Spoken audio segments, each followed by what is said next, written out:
कर्पूरगौरम करुणावतारम संसार सारम भुजगेंद्रहारम सदा बसंतम हृदयारविंदे भवम भवानी सहितम नमामि। नमस्कार, लक गुरु शो में आपका स्वागत है। मैं हूं ज्योतिषाचार्य डॉक्टर अरविंद त्रिपाठी। लक यानी भाग्य। भाग्य सर्वदा हमारे जीवन को प्रभावित करता है, कभी अनुकूल रूप में तो कभी प्रतिकूल रूप में, तो कभी चुनौतियों के रूप में। जब भाग्य हमारा साथ देता है तो कठिनाइयों में भी हमें आसानी से रास्ता मिल जाता है। आखिर कैसे खुलेगा सौभाग्य का द्वार, कैसे जीवन सुख समृद्धि और खुशी के नित नए फूल खिले, इस विशेष कार्यक्रम में मैं ज्योतिष और वास्तुशास्त्र की दृष्टि से आपका मार्गदर्शन करूंगा। मैं आपको बताऊंगा कि आपके ग्रहों का किस्मत कनेक्शन क्या है, रोजगार, व्यापार, परिवार, संबंध, स्वास्थ्य, आपके जीवन के हर मोड़ पर आपका को क्या करना चाहिए, क्या नहीं करना चाहिए, किन मंत्रों का जप करें, किसकी पूजा करें, भाग्य लक्ष्मी को कैसे प्रसन्न करें, इसके लिए क्या उपाय करें, इस सारी बातों पर मैं विस्तृत रूप से आपसे वार्ता करूंगा। अब आइए हम बात करते हैं कन्या राशि का सूर्य प्रथम भाव से लेकर के द्वादश भाव में उसका क्या प्रभाव पड़ेगा। आइए शुरुआत करते हैं। कन्या लग्न हो, लग्न में सूर्य हो तो इसका क्या प्रभाव पड़ेगा। कन्या का स्वामी होता है बुध, तो लग्न में बुध का घर हो गया। तो बुध को कहते हैं कि इंटेलेक्चुअल ग्रह है, ग्रहों में राजकुमार है और मौजू ग्रह है। और राजकुमार का स्वभाव जानते ही हैं, बुध बिना पेनी का लोटा होता है, वो कब किधर लुढ़क जाएगा कोई भरोसा नहीं होता। लेकिन बुध के घर में सूर्य हो जाने से अब वो घर बहुत मजबूत हो जाता है, क्योंकि उसकी एनालिसिस करने की क्षमता बहुत अच्छी होती है। और लग्न का भाव होता है व्यक्तित्व का भाव, पर्सनालिटी। ऐसे लोग देखने में दिव्य होते हैं, सुंदर होते हैं, महत्वाकांक्षी होते हैं, बुद्धिमान होते हैं, एनालिसिस करने की अद्भुत क्षमता होती है। अपनी इमेजिनेशन को कैसे कार्य रूप में परिणत किया जाए, इनके अंदर अद्भुत क्षमता होती है। संघर्ष करके आगे बढ़ते हैं, प्रतिकूल परिस्थिति में इनके हौसले बड़े बुलंद हो जाते हैं, सोचने की इनकी क्षमता बहुत अच्छी होती है। इस तरह के लोग अधिवक्ता, विधिवेत्ता, जज, न्यायाधीश, भारतीय प्रशासनिक सेवा में, राजनीति में बड़े इंडस्ट्रीज कैपिटलिस्ट होते हुए देखा गया है। तो इस तरह से इनका काफ़ी अच्छा रहता है, संततियों का सुख मिलता है और इनकी समाज में बड़ी अच्छी भूमिका होती है। नेतृत्व करने की इनके अंदर अद्भुत क्षमता होती है, निर्णय लेने की क्षमता इनके अंदर जबरदस्त होती है। अपने महत्वाकांक्षाओं को कैसे कार्य रूप में परिणत किया जाए इनको आता है। दाम्पत्य जो इनका अच्छा होता है, पत्नी का इनको सुख सहयोग मिलता है और इनकी लव लाइफ अच्छी नहीं होती। अब आइए हम बात करते हैं कन्या राशि का सूर्य द्वितीय भाव में हो तो इसका क्या प्रभाव पड़ेगा। कन्या का स्वामी होता है बुध, द्वितीय भाव देखते हैं उससे कुटुंब, एक्स्ट्रा करिकुलर, क्रिएटिव देखते हैं कि व्यक्ति के अंदर कितना क्रिएटिव है, आंख देखते हैं, नेत्र देखते हैं। तो द्वितीय भाव खास तौर से वाणी का भाव होता है। तो अगर बुध के घर में सूर्य बैठे तो ऐसे लोग बड़े अच्छे वक्ता होते हैं, बहुत अच्छा बात करने वाले होते हैं, उनकी बातें बड़ी चुंबकीय होती है। किसी भी प्रतिकूल परिस्थिति में लोगों से कैसे अपनी बात मनवाई जाए, इसमें इनको सिद्धहस्तता प्राप्त होती है और कठिन से कठिन कार्य को आसानी से कर लेते हैं, क्रिएटिव होते हैं।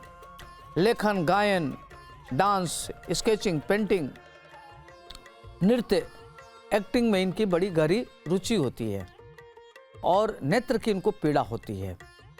परिवार में कुछ भी कर दे इनको क्रेडिट नहीं मिलता। बहुत अच्छे ओरेटर होते हैं, वक्ता बहुत अच्छे होते हैं, धनाढ्य होते हैं और अपने मेहनत के बल पर धन अर्जित करते हैं। इस तरह के लोग हाईली इंटेलेक्चुअल होते हैं, हाईली एजुकेटेड होते हैं और अपने को कैसे आगे बढ़ा जाए बहुत ही सिंसियरली कार्य करते हैं। देश विदेश की यात्रा करने वाले होते हैं, माता पिता के परम भक्त होते हैं, संतान इनकी बहुत अच्छी होती है। कैरियर इनका खास तौर से अच्छे, जैसे न्याय के क्षेत्र में होता है, व्यापारिक क्षेत्र में होता है, रियल एस्टेट, प्रॉपर्टी, साहित्य, मीडिया में ये बड़े अच्छे पद पर जाते हुए देखे गए हैं। अब आइए हम बात करते हैं कन्या राशि का सूर्य अगर तृतीय भाव में हो तो इसका क्या प्रभाव पड़ेगा। तीसरा भाव होता है पराक्रम का भाव, भाई बंधु का भाव, सहज भाव। तो तीसरे भाव में अगर कन्या का सूर्य हो तो बुध का घर है। तो बुध का स्वभाव होता है हर चीज कल पर टालना, किसी चीज को ऑर्गेनाइज तरीके से न करना, मनमौजी तरीके से रहना। चूंकि बुध ग्रहों में राजकुमार थे, राजकुमार मनमौजी तरीके से होते हैं, तो इसके नाते लोग अपने को ऑर्गेनाइज नहीं कर पाते, आलसी होते हैं। इनका सबसे बड़ा दुर्गुण होता है कि ये आलस त्याग नहीं पाते, तो ये थोड़ा सा अपने को पीछे रह जाते हैं। ऐसे परिस्थिति में लेकिन सूर्य वहाँ होने से श्रेष्ठ फल का दाता हो जाता है। तो आदमी पराक्रमी हो जाता है, परिश्रमी हो जाता है, उसके अंदर अपरिमित ऊर्जा होती है और व्यक्ति जो उसके अंदर थिंकिंग पावर होती है उसको इम्प्लीमेंट कर लेता है। सूर्य के नाते व्यक्ति के अंदर डिसीजन लेने की पावर होती है और इस तरह के लोग बड़े अच्छे प्रशासक होते हैं। परिवार में जो इनकी जिम्मेदारियां उसको पूर्ण करने में सफल होते हैं। समाज में इनकी अहम भूमिका होती है, लोग इनको बड़े प्यार करते हैं और इनकी एक अलग पहचान होती है, बड़े ये सम्मानित होते हैं, मानिंद होते हैं और बहुत परिश्रमी होते हैं, परिश्रम से आगे बढ़ते हैं। इनके अंदर अपरिमित ऊर्जा होती है, इंट्यूटिव पावर इनकी बहुत अच्छी होती है, किसी भी चीज़ को जानना समझना इनको बहुत अच्छे से आता है। तो करियर इनका देखा जाए तो बहुत अच्छा होता है, थोड़ा संघर्ष तो होता है लेकिन संघर्ष करके महान उन्नत करने वाले होते हैं। अब आइए हम बात करते हैं, अगर कन्या राशि का सूर्य चतुर्थ भाव में हो तो इसका क्या प्रभाव पड़ेगा। चतुर्थ भाव माता का भाव हो गया और व्यापार का भाव हो गया और नौकर व्यापार इस सब का लेके मिला जुल के गाड़ी इत्यादि का भाव हो गया। तो जो चतुर्थ भाव में बुध का घर हो तो ऐसे लोग, उनके पास बड़े अनेक प्रकार के वाहन होते हैं, वाहन सुख उनको मिलता है, चतुष्पद वाहन, प्रॉपर्टी उनको विरासत में माता पिता के द्वारा मिलती है, ससुराल से भी प्रॉपर्टी उनको मिलती है। इस तरह के लोग खासतौर से शेयर, ट्रेडिंग, इंडस्ट्री इत्यादि में विशेष रुचि रखते हैं। मीडिया के क्षेत्र में इस तरह के लोग बहुत आगे बढ़ते हैं और व्यापार काफ़ी बड़े लेवल पर करते हैं। शेयर इत्यादि में बड़े अच्छे पैसा कमाते हैं। शेयर में, विधि के क्षेत्र में, मैनेजमेंट के क्षेत्र में इनका बहुत अच्छी भूमिका होती है। लेकिन सूर्य होने के नाते व्यक्ति प्रशासनिक सेवा में जाता है, राजनीति में सर्वोच्च पद पर पहुंचता है, करियर इनका बहुत अच्छा होता है और ये पढ़ने के लिए विदेश जा सकते हैं। इस तरह के लोग खासतौर से लॉ, मैनेजमेंट, टेक्निकल फील्ड में अच्छा प्रगति करते हैं। माता के परम भक्त होते हैं। नौकर इनके यहाँ ज़्यादा नहीं टिक पाते, नौकर इनको बराबर बदलना पड़ता है, नौकर से इनको दिक्कत होती है। प्रॉपर्टी वगैरह जो मिलता है उसमें देखते हैं कि उसमें विवाद होता है, उनको लिटिगेशन इत्यादि का सामना करना पड़ता है। पैतृक संपत्ति को प्राप्त करने के लिए इनको काफ़ी पापड़ बेलना पड़ता है। अगर कोई प्रॉपर्टी खरीदते हैं तो विवादित हो जाता है। तो इस तरह की समस्याएं इनको रहती है।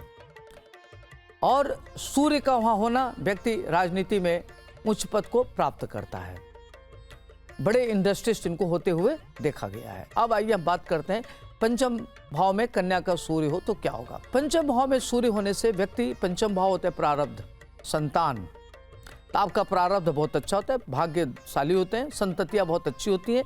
इस तरह के लोग खासतौर से लॉ, MBA, टेक्निकल फील्ड में बहुत आगे जाते हैं। मैथमेटिक्स के बड़े अच्छे ज्ञाता होते हैं और वहाँ आदमी को महाधनी होते हैं। आपका इंट्यूशन बहुत अच्छा होता है, संतानें आपकी बहुत अच्छा करने वाली होती हैं, आप पर ईश्वरीय कृपा होती है, अध्यात्म की कृपा से आप आगे बढ़ते हैं। परेशानियां आती हैं लेकिन वो चली जाती है। हेल्थ वेल्थ को लेकर के आपको चिंता रहती है, नसों की प्रॉब्लम, ईचिंग प्रॉब्लम ये रहता है और ख़ास तौर से आँख की भी प्रॉब्लम ऐसे लोगों को रहती है। देखा गया कि कई बार तानाशाह हो जाते हैं, किसी की बात नहीं सुनते, किसी से चूँकि बहुत ज़्यादा इंटेलिजेंट होते हैं तो किसी से कन्विंस नहीं होते। अब आइए हम बात करते हैं, कन्या राशि का सूर्य छठे भाव में हो तो इसका क्या प्रभाव पड़ेगा। छठा भाव रोग और शत्रु का भाव होता है, कर्जे का भाव होता है। तो छठे भाव में सूर्य के होने से व्यक्ति के शत्रुहंता योग बनता है और व्यक्ति शत्रुओं के बीच में घिरा रहता है लेकिन शत्रु उसका कुछ बिगाड़ नहीं पाते। छठा भाव बुध का घर है, तो ऐसे लोगों को देखा गया कि बैंकिंग के क्षेत्र में, स्कूल का व्यापार करते हैं और बड़े लेवल पर इंडस्ट्री लगाते हैं, प्रॉपर्टी का काम करते हैं, शेयर का काम करते हैं और कई लेवल पर बड़ा कार्य करने की कोशिश करते हैं, जोखिम भरा कार्य करते हैं। कई बार इनको दिवालिया होते देखा गया, पैसा ये नहीं ले पाते और इनको अनेक प्रकार की प्रॉब्लम, हेल्थ इश्यूज बहुत रहते हैं इनको, जैसे नसों की प्रॉब्लम हो गई, आँख की प्रॉब्लम हो गई, ईचिंग की प्रॉब्लम हो गई, हेल्थ वेल्थ को लेकर के काफ़ी टेंशन इनको रहता है। तो इनके जीवन में काफ़ी चुनौतियाँ आती हैं, इनको संघर्ष करना पड़ता है, लेकिन देखा जाए तो संघर्ष करके काफ़ी आगे बढ़ जाते हैं।